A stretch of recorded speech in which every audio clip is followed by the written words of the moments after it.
Caralee Gurney. And I'm Stacy Revely. And we are North Texas Networkers, a show about introducing interesting people across the DFW area. And it is sponsored by Craig Schrank with Willow Bend Mortgage. Today we have a special guest for you. Of course, every show it's a special guest, right? We love all of our guests. But we're excited today because we've got John Koeshall with us, and he's going to tell us a little bit about what he's doing. And I think it's important for anyone in any profession, any walk of life, and he'll tell us a little bit more in a second about what he's doing. Because we're going to be talking about safety tips, safety things to do, but what he focuses on a lot is realtors, and we're realtors, so of course that is something that we consider being important in our business because so many things can happen. But it isn't just for the real estate agent. There's a lot of other opportunities for people to be in unwanted circumstances, and hopefully today we can find some help with John. Welcome. We're so glad to have you. It's great to be here. Thrilled to be here. Well, we actually have had a few of your family members on our show. Yes, you have. Yes, you have. We're just going to go through all your family tree. Yeah, we're just going through the whole family tree. They're all interesting. That's a fact. That's for sure. Well, the others have been great. So tell us a little bit about your family and kind of the connection there, and a little bit about John. Well, my family, where to start? That's interesting. As you met Kathy and Reynolds and probably Rochelle and some others in the family, our family is very interested in doing what we can to help people who need help with different things. It just so happens that my area of expertise is in personal safety. And so my wife Tina and I have been working around the world as NGO workers, non-governmental organizational workers, and working with different groups to help them combat the horrors of human trafficking, specifically working with training exploited people or people who are at risk of being exploited, to give them a set of skills and also to help empower them to understand they don't have to be victims of this horrible crime. That's very true. How did you end up starting this? I mean, what was your background? Something in security, or what led you to this? Yeah, very interesting story. My schooling is in pastoral theology and missiology, actually. But while I was in school, because of my martial arts background, I got involved with security. Downtown Minneapolis, 1992, a lot of things going on, a lot of riots, a lot of unrest going on. And so because I had a long history of martial arts training and martial arts teaching, I got asked to do some training and to help people be safe in downtown Minneapolis. And that led to different advancements and different opportunities to get different experiences. I ended up living and working in Western Europe and doing some personal protection work throughout Europe and Africa and Southeast Asia. But my passion was always that normal everyday people shouldn't have to live their life in fear. And what I recognized and understood was people who were training people to stay safe really didn't understand the dynamics of these stressful situations for the people who were seeking this kind of training. And so with my wife getting involved in real estate and now seeing a whole different professional world of people that are literally putting themselves at risk to do their jobs, you have to go and meet people who you've never met before. You have your sign up, you have people can look who you are, see who you are, where you're going to be. You're putting yourselves at not significant risk, but there is a chance if there's a crazy person looking for you, they're going to be able to find you. And so this became the focus from moving outside of the country and working with these kind of populations. For us, it's important to understand that you guys can be safe. You don't have to live your life in fear. Your family shouldn't worry if mom's coming home or if your partner's coming home. You shouldn't have to worry about that. And the beauty is that you don't need years and years of training. You just need to understand some very key principles.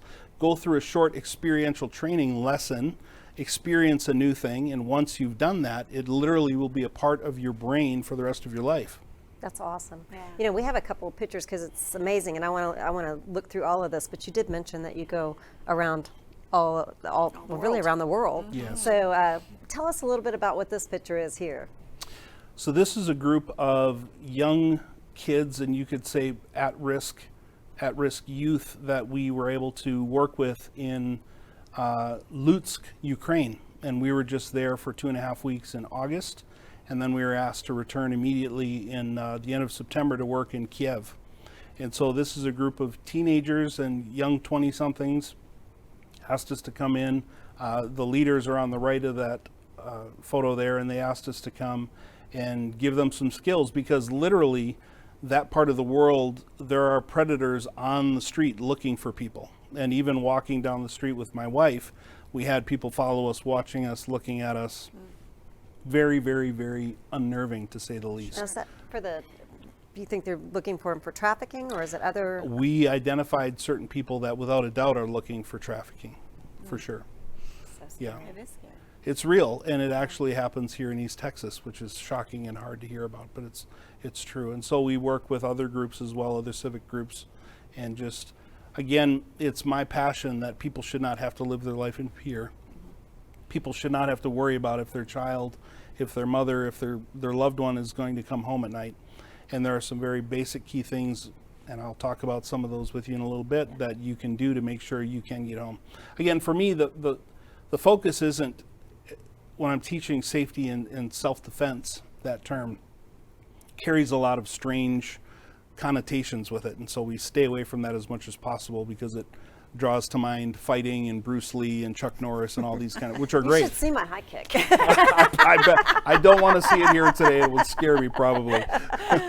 But as a 38-year martial artist, these are, I love the martial arts. However, for the average person who doesn't have years and years to spend perfecting these skills, they become very, very invaluable in a short amount of time. So if you need a skill today, that's not the right thing to do. Yeah. So it's different than like a Krav Maga kind of self-defense, because Caralee and I have done that in the past, where we kind of did a one-day demonstration, and really, if you will, it wasn't a study of it, but a demonstration. So is it different? Is it similar? It's very different. Okay. In Krav Maga is a fantastic training methodology. It's a fantastic training methodology, and there are others like that. But for me, the difference is well, I'll ask you a couple of questions, okay? Would you ladies consider yourselves police officers or law enforcement where you need to take control of somebody? No. No. Okay, so we can clearly do away with all of the wrist locks and arm bars and all that stuff that some people teach as self-defense. Would you consider yourselves Navy SEALs or CIA wet workers? You definitely think of me as that. I was the mom of 3 kids. That's so. the best answer I've heard in a long time. Absolutely. Jason Bourne right here. Why I use that is probably you don't see yourself as somebody who's trying to go out and eliminate enemy personnel. Right. You're not trying to destroy human bodies. So again, that kind of mentality isn't what I teach for this group of people. Would you consider yourselves like vigilantes? No. No. So I joke with groups and say, hey, are any of you guys Batman? You know, I need to know, right? And what is a vigilante? Someone who is going to insert themselves in a problem to try to bring down the divine wrath of a just God on this unholy worm that dared step in front of me at the Starbucks line, right? So that's obviously not what we want to do. So what is self-defense then? To me, it's very simple. 100% and only to get away to be home with my family. That's it. Which means I'm not trying to prove a point. I'm not trying to beat them. I'm not trying to, assert my rights. None of that matters in the moment.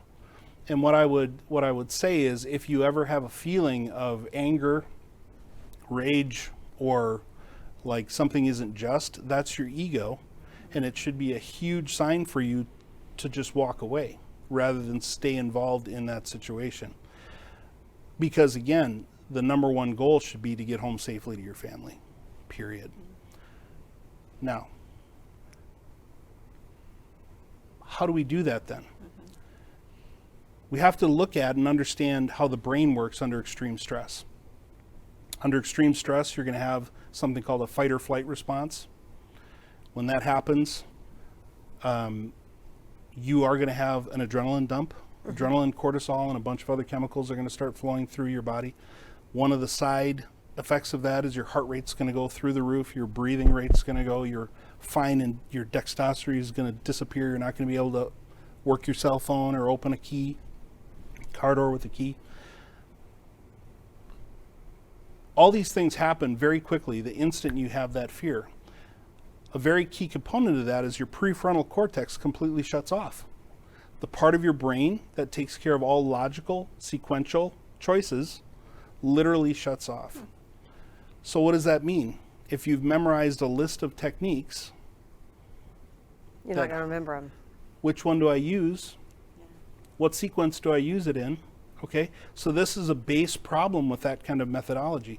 And that's why, as a martial artist, we spend thousands and thousands and thousands of hours to try to memorize and do these things and ingrain them into our neurology so it comes out without conscious thought. When I trained in Japan, my sensei used to say, you have to do 10,000 repetitions in order to do one in a real situation. Because it has to become a flinch. You can't think about it. Because literally that part of your brain is gone. Doesn't work. Now, for you two, let's just, if I can make a point about the two of you, okay? It's not the wax on, wax off. It's not that. That would, but again, there's the 10,000 repetitions, right? Right. Even in the Right. joke, that's exactly what they were doing. If you think about somebody who is targeting you to commit a crime, almost 100% of the time, in my experience, around the world, there's two key principles that are at play. How does somebody target you? Number one, they're going to see if you're vulnerable. You have some kind of vulnerability, something. It could be that you're weak or smaller. It could be that you're alone. It could be that you're injured. If I was holding my granddaughter, I would be vulnerable in that moment because I'm not able to fight, okay? So, a vulnerability. The second thing is there's something they want from you, whether that's a possession, whether that's your dignity, your honor, your physical body. There's something that they want. And so they have already, in most cases, seen the outcome. They've planned it. They've thought about it. When they make that approach to you, never in my life have I ever heard of a criminal looking at someone and saying, about the same size as me, looks very athletic, they know I'm coming, maybe even has a handgun in her purse. I got a 50-50 shot, let's give it a shot. That doesn't happen. They're looking for a sure thing, okay? What does that mean? That means that you're going to be in a very vulnerable position, most likely not ready for what's going to happen, okay? Now we take body morphology into play. When you did, and again, I'm not picking on that art because it's a fantastic art, but when you did Krav Maga, do you really want to fight me when you're at a disadvantage? No. Again, it comes back to my maxim, get away, go home. Don't fight this person because you're at a disadvantage, if nothing else from the standpoint that they took you by surprise. And so the goal is always, so yes, it's very different. Long answer to get to No, that's good. to get to the point, but it's very different because they're for two different things primarily. Yeah. So in real life, then, working with these various groups, what are some of the, people think, okay, well, this happens to other people. It's not going to happen to me. So what are some situations that people have been surprised when they found themselves in, like, I can't believe that happened to me? Because we always think it's going to happen to somebody else. Absolutely. I always tell people, did you wear your seatbelt on the way to the studio today? Did you expect to get in a car accident? No, I hope not. Yeah. So why did you wear your seatbelt? Because it just makes common sense, right? So we have three things come to mind. We had a lady who was a grandmother who was working with this kind of groups we were talking about earlier up in Philadelphia. And we trained her 8 years ago. And she called us one day and called Tina and said, hey, I was just mugged. The guy tried to mug me. Tina came running into me and said, John, Maria just got attacked. I said, don't call us, call the police, call 911. We were in Vegas at the time and she's calling from Philadelphia. And she said, oh, no, I already did. I called the police.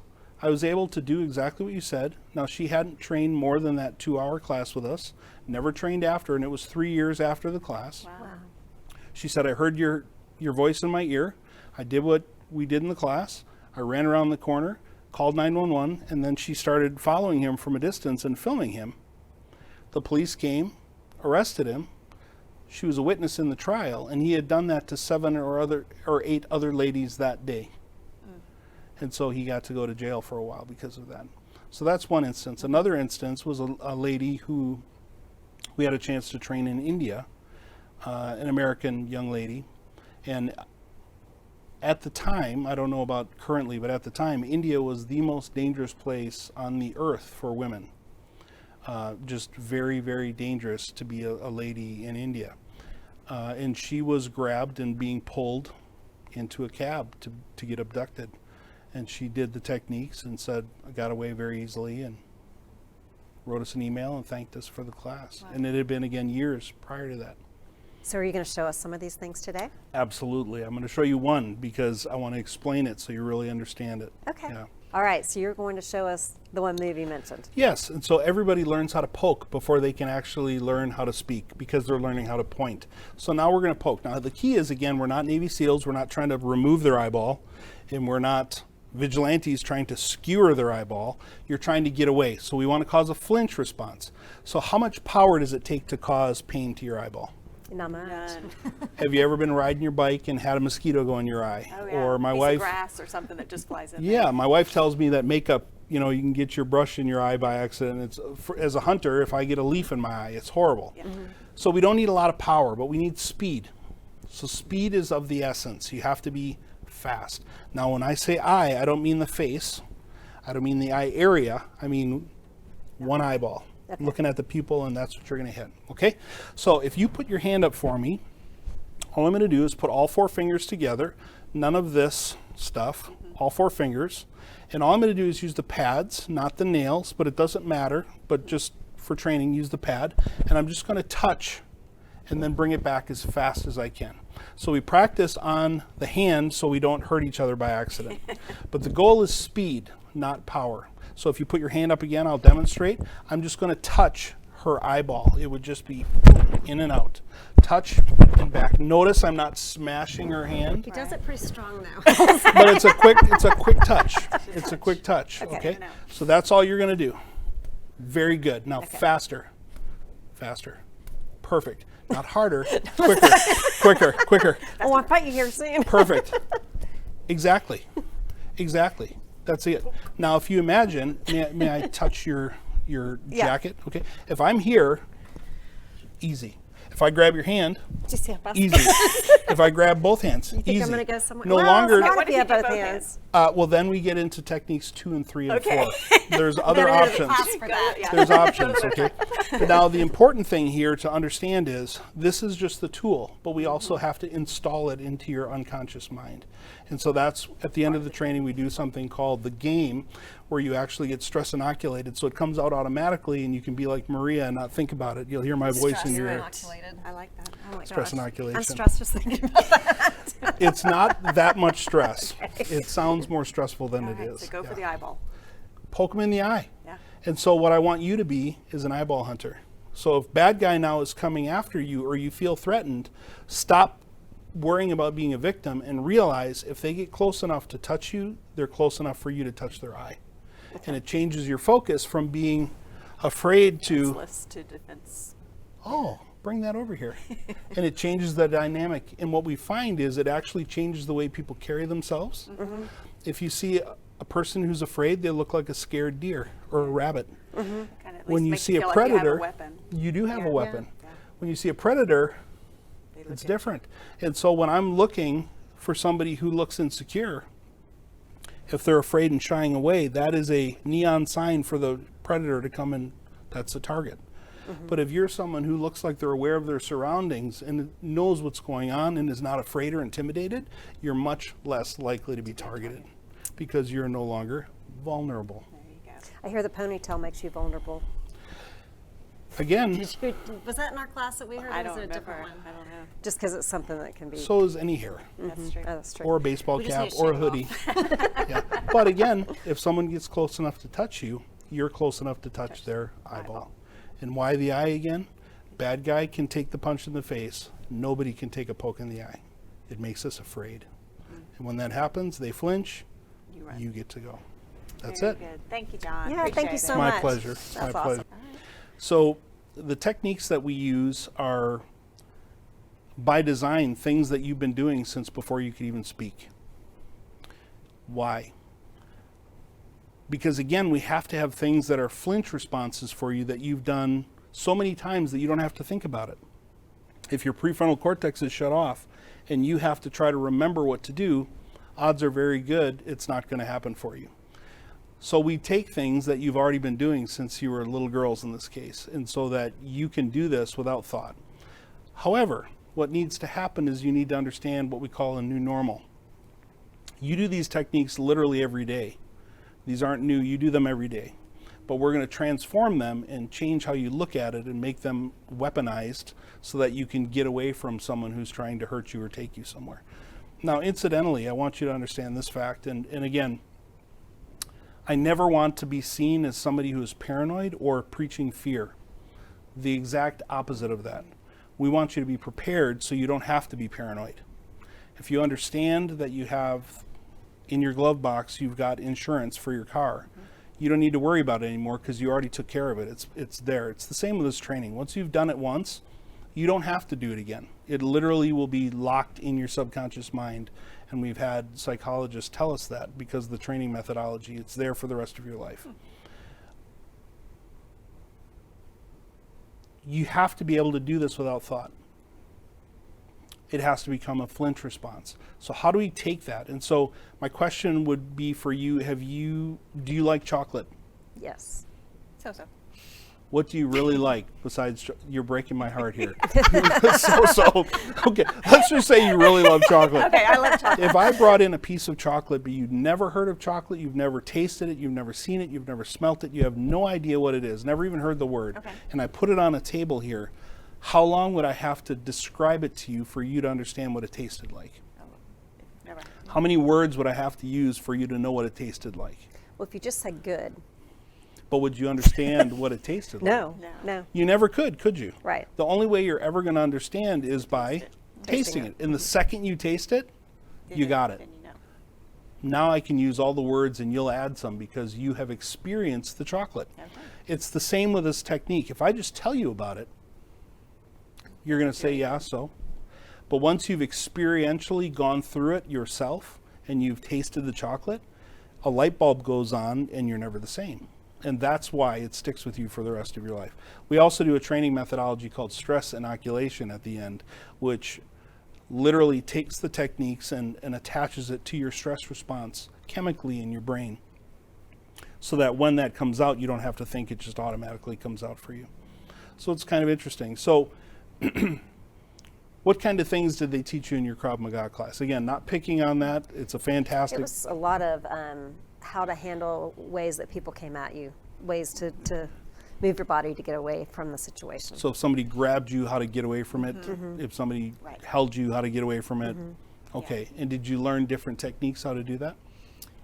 Just kind of more practical information about, parts like your elbow is stronger, your, palm of your hand. To hit. To try and to get away physically. Either to hit or to maneuver your body out of a situation. Yeah. Do you remember it? If I were doing something right now, I could remember a couple of them. Okay, that's fantastic. I could trip you, I think. That's fantastic. Fantastic. So don't mess with me. Yeah. No, but that's fantastic because the vast majority of people that I ask, they say, no, I can't remember it. Yeah. Let me look at my camera, let me look at some notes, and they need that. And again, because if you're trying to learn step 1, step 2, step 3, and then not only that, but 15 or 20 different things to do, how do you remember that? Right. You can, but again, through years of dedicated training. And so, did they teach you to hit the face and hit the underneath the chin, the nose? Yeah, it's great stuff. But I don't want to be that close to somebody. I don't want to be that close to somebody. No. Yeah. So, there's a book that I would like to suggest that you read if you haven't yet. It's called The Gift of Fear by Gavin de Becker. The Gift of Fear. This is a man who has worked with all of the Supreme Court justices. He was in charge of security for a lot of the A-list celebrities that you'd know. And this is probably the penultimate book on pre-incident indicators of threat, how to see what's happening before it actually happens. And the basis, and I'll cut to the chase here with the name, The Gift of Fear, the idea is that you actually have this gift called fear. And women's intuition really is a thing, but it's not hocus pocus or magic. It's real. our subconscious or other than conscious mind fires and cycles faster than our conscious brain does. So when you have a feeling and you're not quite sure, you don't feel quite right about a scenario, literally that's your brain telling you there's something incongruent here. I'm not sure what it is, but something's wrong. And if you can't explain it, go with it. Believe it, go with it. And I tell this to people all the time, because a guy who's not bent on hurting you maybe will feel bad that I made you feel afraid, but I'm not going to deride you or make you feel bad for being afraid. Well, I think we're raised to, be nice and be cordial and be Absolutely. kind, and so you start doubting that fear sometimes, I think. And Yeah, you think, oh, I don't want to hurt their I don't wanna- feelings. yeah, I don't but want them to Maybe think they're I'm- not really.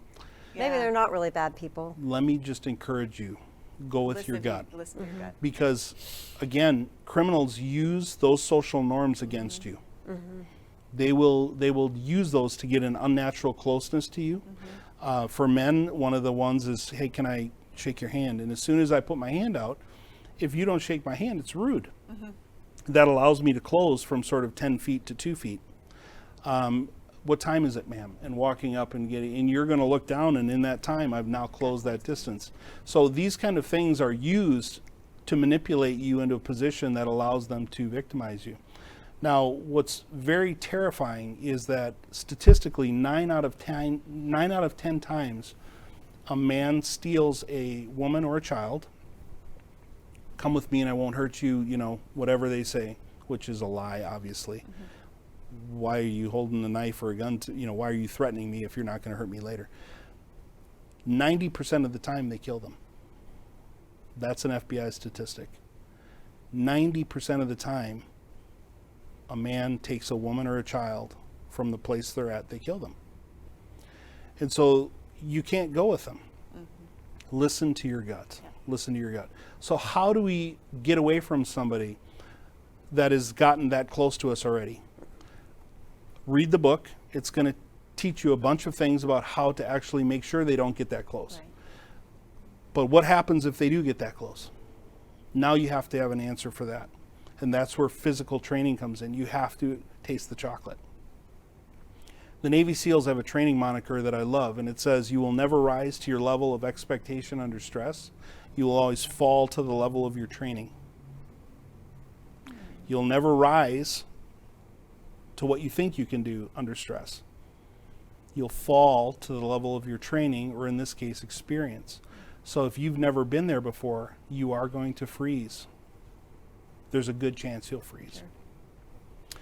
So we provide this training. Now, how do you get away from somebody now who has gotten that close to you? Again, bad guy probably has been punched before. Probably been hit in the face before. Yeah. And as a lifelong martial arts guy, I can tell you, if you punch me and break my nose or break my teeth, it's going to enrage me. And so what you've done now is made me more violent and more aggressive towards you. We have to be able to steal that initiative. And so the first thing that little kids learn how to do before they can speak is they learn how to point at what they want. So without thought, with either hand, if you point at me, go. You didn't miss. Right? Right. If you touch your phone or you pick something up, if I'm going to button, the first thing I have to do is point at it. We have that perfect ability with either hand. So now what we're going to do is we're going to point at their eyeball. We're going to point at their eyeball. Now, we're not a cop. We're not trying to take them into control. We're not a vigilante. We're not trying to bring down wrath. And we're not a Navy SEAL. We're not trying to kill this person. So we're not trying to skewer their eye. Our goal is to get away. So we want to cause a flinch born of pain and fear. What happens when you get poked in the eye? It's painful. Where do your hands go? Up to your face. They go right here. So it doesn't matter if I've grabbed a hold of you. The second you put your finger in my eye, it's a flex reflex. I can't help it. The same as picking up a hot coal or something. My hand will fly away from it before there's conscious thought. So it's the same. If you're close enough that I could put my hands on you, it doesn't matter the height disparity. When I come close enough, you're able to put your finger in my eye. And all you're going to do is just reach out and touch it as fast as you can. And once you do, there will be a response. When that happens, you turn and you run. Again, FBI statistic, if you can get outside of about 30 feet, 9 times out of 10, they won't follow you. Really? You're not Why? easy Because prey you're no anymore. longer vulnerable. They know, and you now have a head start and you're on your way out the door or towards people or pulling your handgun or pepper spray or whatever. And so this is a huge advantage because all you have to do is literally touch their eye. It's going to cause a response which is not going to be a fight because we don't want to fight. We want to leave. Their hands get off of you, you get away to safety, and it's that easy. Wow. Interesting. Have you ever Yeah. found yourself in a circumstance that Oh, you've had absolutely. Yes, back in the security days. Yeah. Many, many, many, many times. Yeah. to? Wow. Yeah. Any of them scare you more than others? When it's a real threat, you don't get afraid until afterwards. So if you have time to look at something and observe it happen, that's scary. But when something just happens to you, there is a response, fight or flight, and your actual fear comes later when you realize what could have happened or what. Until that, you are in a. So when you get really afraid, not stressed, not worried, but really afraid, and you have a fight or flight response, emotionally, do you understand what that means? It's not fear and anger, fight or flight. It's actually a phobic level of fear and anger because, again, we have no more logic governing that emotion. And that's why when we see statistically, when you look at the Las Vegas shooting or the shootings in the theaters, why is it that normal people stampeded other people to death? That's not a normal, rational thing. It's because they were in phobic level fear with zero control of their mental faculties, and they are just trying to get away from whatever is scaring them. And so when you have something actually happen to you, the fear will come later, unless, again, you're observing it. If I saw somebody attacking my wife, I'm going to get angry while I'm on my way there. But if somebody just pops out and grabs me and I don't have time to react, the fear comes later. So That makes sense. That does make a lot of sense. I don't know that I can Answer that. pinpoint Yeah. something that, unless I watch something happen to people I love, that would terrify me, Yeah. for sure. Well, and I know I've been in, various situations where I've never had a huge fear of what I'm doing, but I try to be very aware. And I think the preventative part is probably a big piece of 99%, the training. Yeah. 100%. I've been scared in an open house before. Yeah, I had I had Yeah. that gut feeling once before, I have and I too. just stood at the front door and let them Good for go you. through and stayed No, at I the front found the door. center of the house, kept watching every exit, Yeah. Good for you. hoping someone else would come in the house. Wow. At that time, maybe you should just leave, Um, if possible. I was not sure. If I was possible. looking for. I was Which looking door for you're the going exit. to. Yeah. Yeah. Yeah. For sure, an ounce of prevention is always better than even a pound of cure. Yeah. But when you need the cure, you need to have some cure too. And that's where our training takes over so that you have a last effort. But my desire would be that nobody would ever have to use this, obviously. It's not something that is cool, neat, fun. It's terrifying. Yeah. But to be able to give somebody a chance when they didn't have a chance is what's important to me. It's a very important Yeah. training, isn't it, for sure? It really is. And so, how do people get in touch with you for, associations that would want to come or, have you come to them to do training? We'd be happy to do that, but we also have the whole program online. Oh. And the caveat for me was, if it's not as good as me in person, I'm not going to put it on there because they have to be able to taste the chocolate. If you just watch something, that's no different than reading a book or watching a movie. If you don't experience it, it does you no good. And so we trained the whole program and filmed the whole program in such a way that I actually took a young lady who had never trained with me before and I coached her 100% on camera. So there's never a time when she is getting instruction off camera, which is exactly the way it would be with me in person. So people can do it online, or we'd be happy to come and do it with their group in person. And if we can maybe put that website or email info up. Yeah, if you'll tell it to us, and I'm sure Trey can put it on the For sure. on the screen for us. But so For go ahead and sure. shout it out. jdkoeshall@gmail.com or info@empoweru360.com. Okay. We'll put Yeah. that up. Spell Koeshall so people, Koeshall. just like it sounds. Exactly. So, is this the only thing you do? You and your wife just do the security training all over the world, or do you have other business interests, things that you do? Yes. So our website is called EmpowerU360 because I believe empowerment and growth is more than just a singular avenue. And so we do physical training. I also work with martial artists and instructors who want to bring other material into their, so we do more sort of a concierge, work with higher net worth individuals who want to have private training, want to learn real stuff, but don't want to go somewhere where they're going to get hurt or would like it on their time. And then I also work with leadership, with leaders. And so we have a program called E-Armor, which is emotional armor, and it's how do you actually deal with conflict in a business scenario without causing long-term effects that are detrimental to your goals. And so how can you build win-win outcomes in any case, in any scenario. And my master's was in leadership. And one of the things that I realized was there's a lot of theory in leadership about conflict resolution. Theory. There's no praxis. But when I looked back into my security background, we had to learn how to deal with people who had problems with us just because of the authority or the badge or whatever.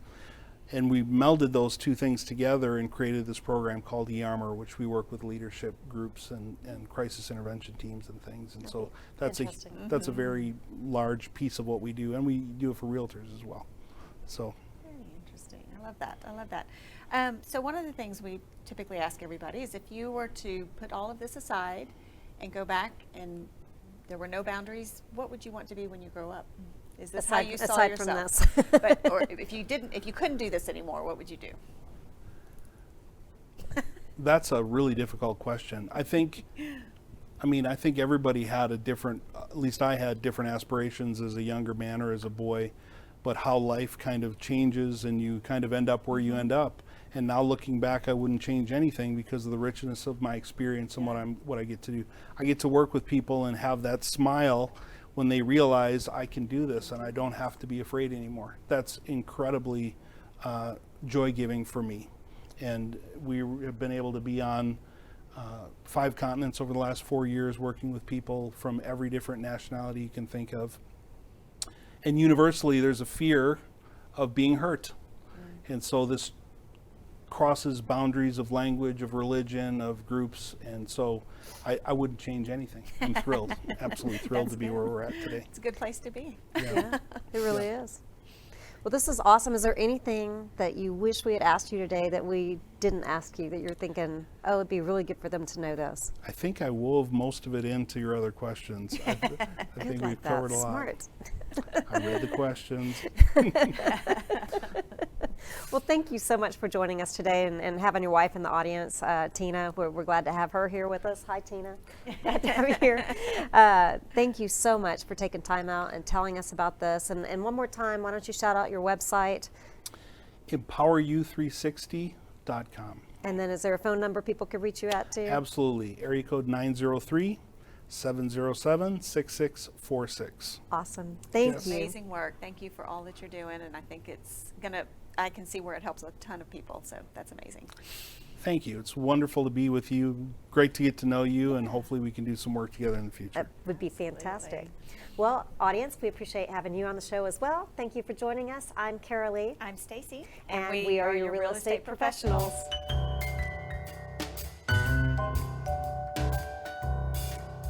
Thank you for joining us on North Texas Networkers. Visit our website, MariposaGroupDFW.com. That's MARIPOSA Group DFW.com for more information about the show and other resources. I'm Caralee. And I'm Stacy. And we are your real estate professionals.